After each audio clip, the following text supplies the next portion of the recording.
একটি শিকারী শিকার করার জন্য জঙ্গলে যায়। শিকারী কোথাও কোনো শিকার দেখতে পায় না, জঙ্গলের আরও ভিতরে যায়। তখন শিকারী একটা টুনি পাখি দেখতে পায়। শিকারী সেই পাখিটিকে ধরার জন্য আগে যায়। তখনই টুনি পাখি উড়ে যায়, আর ওই টুনি পাখি একটা গাছের ডালে বসে যায়। তখন শিকারী টুনি পাখিকে মারার জন্য তীর আর ধনুক নিয়ে আসে। শিকারী তীর চালায়, আর তখনই টুনি পাখি উড়ে অন্য জঙ্গলে চলে যায়। শিকারী কি করবে কিছু খুঁজে না পেয়ে একটা বন্দুক বার করে টুনি পাখিকে মারার জন্য। শিকারী যখনই বন্দুক চালায়, বন্দুকের শব্দে টুনি পাখি উড়ে যায়। টুনি পাখি দেখে শিকারী আজ আমাকে মেরেই ছাড়বে, তাই টুনি পাখি উড়ে তার বাড়ি চলে যায়। শিকারী টুনি পাখিকে কোথাও খুঁজে না পেয়ে শিকারী মন খারাপ করে তার বাড়ি চলে আসে।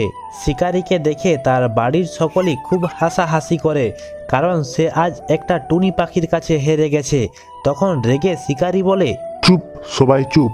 আমি যেমন নিজের খিদে মেটানোর জন্য টুনি পাখিকে ধরতে যাচ্ছি, টুনি পাখিও সেরকম নিজের প্রাণ বাঁচানোর জন্য উড়ে পালাচ্ছে। এটাতে হাসার কি আছে?